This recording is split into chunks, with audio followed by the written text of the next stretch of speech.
नुकतीच मुख्यमंत्री आणि गृहमंत्री देवेंद्र फडणवीस यांनी गडचिरोलीला भेट दिली आणि माओवाद संपवण्याचा निर्धार केला। उत्तर गडचिरोलीला तर माओवादी मुक्त झाल्याची घोषणाही मुख्यमंत्र्यांनी केली। कुख्यात नक्षलवादी तारा अक्कासह 11 जहाल माओवादी शासनाला शरण आले। महाराष्ट्रात नव्या वर्षाच्या सुरुवातीला नक्षलग्रस्त भागाची सुरुवात ही अशी राहिली, तर छत्तीसगडमध्ये मात्र परिस्थिती विपरीत दिसून आली। नक्षलग्रस्त बस्तर जिल्ह्यात नवीन वर्षातच एका तरुण पत्रकाराची हत्या करण्यात आली, पण या हत्येचा नक्षलवाद्याशी कसलाही संबंध नव्हता। मग या तरुणाची हत्या का करण्यात आली? ही हत्या कशी झाली? नक्षलग्रस्त भागात अजून कुठली समस्या आवासून उभी आहे? पाहूयात या व्हिडिओमधून। नमस्कार, मी ऋषिकेश आणि आपण पाहत आहात लगाव बत्ती। 1 जानेवारी 2025च्या रात्री 33 वर्षाचे मुकेश चंद्राकर त्यांच्या घरातून बेपत्ता झाले। वर्षाच्या पहिल्याच दिवशी एक तरुण मुकेशला घरातून बोलावून आपल्यासोबत घेऊन गेला। तेव्हापासूनच मुकेशचा मोबाईल बंद होता आणि मुकेशही बेपत्ता होते। पत्रकार मुकेश चंद्राकर बेपत्ता झाल्याची माहिती मिळताच पोलिसांनी तातडीने शोध मोहीम सुरू केली। बस्तरचे आयजी सुंदरराज पी यांनीही मुकेश यांना लवकरात लवकर शोधण्याचं आश्वासन दिलं। पोलिसांची अनेक पथकं वेगवेगळ्या भागात सतत मुकेशचा शोध घेत होती। सुमारे 72 तास ही शोध मोहीम चालली। मुकेशच्या मोबाईलचं शेवटचं लोकेशन हे ठेकेदार असणाऱ्या सुरेश चंद्राकर यांच्या घराजवळ सापडलं। पोलीस आणि FSL पथक घटनास्थळी पोहोचलं आणि तपास सुरू झाला। याच दरम्यान कॉन्ट्रॅक्टर सुरेश चंद्राकर यांनी त्याच्या मजुरांची राहण्याची व्यवस्था केलेल्या परिसरात पोलीस तपास करत होते। त्यावेळी पोलिसांना कॉन्क्रीटचं एक ताजं बांधकाम दिसलं। पोलिसांना तपास करताना अशी माहिती मिळाली की हा एक जुना सेप्टिक टँक आहे। 2 दिवसांपूर्वीच त्याचं झाकण बंद करून त्याच्यावर कॉन्क्रीटचं बांधकाम करण्यात आलंय। पोलिसांना याचा संशय आला।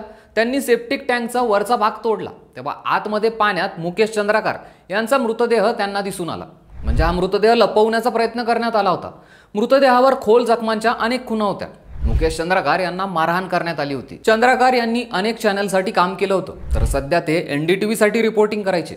याशिवाय बस्तर जंक्शन हे यूट्यूबवरचं त्यांचं चॅनलही फेमस होतं, ज्यात स्थानिक बस्तरच्या सगळ्या बातम्या ते कव्हर करायचे।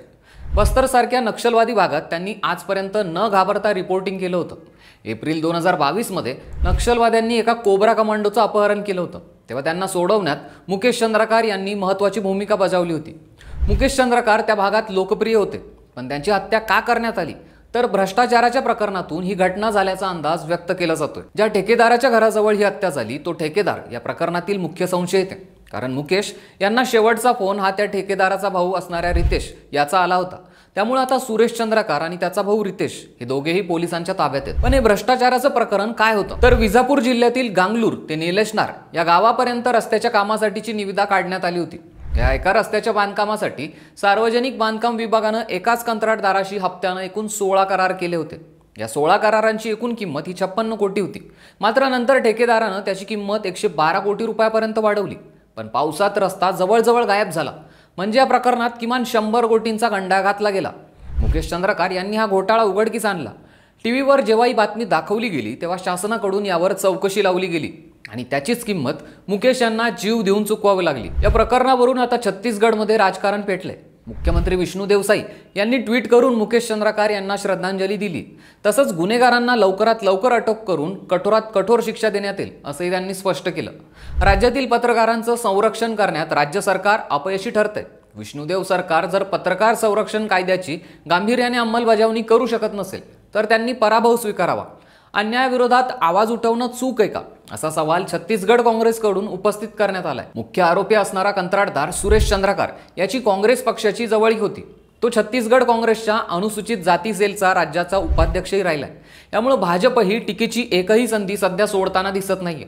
सध्या केंद्र शासनाने नक्षल विरोधी मोहीम हाती घेतली आहे, त्यामुळे एका विशिष्ट वेळेमध्ये नक्षलवाद संपवण्याचा निर्धार शासनानं केलाय।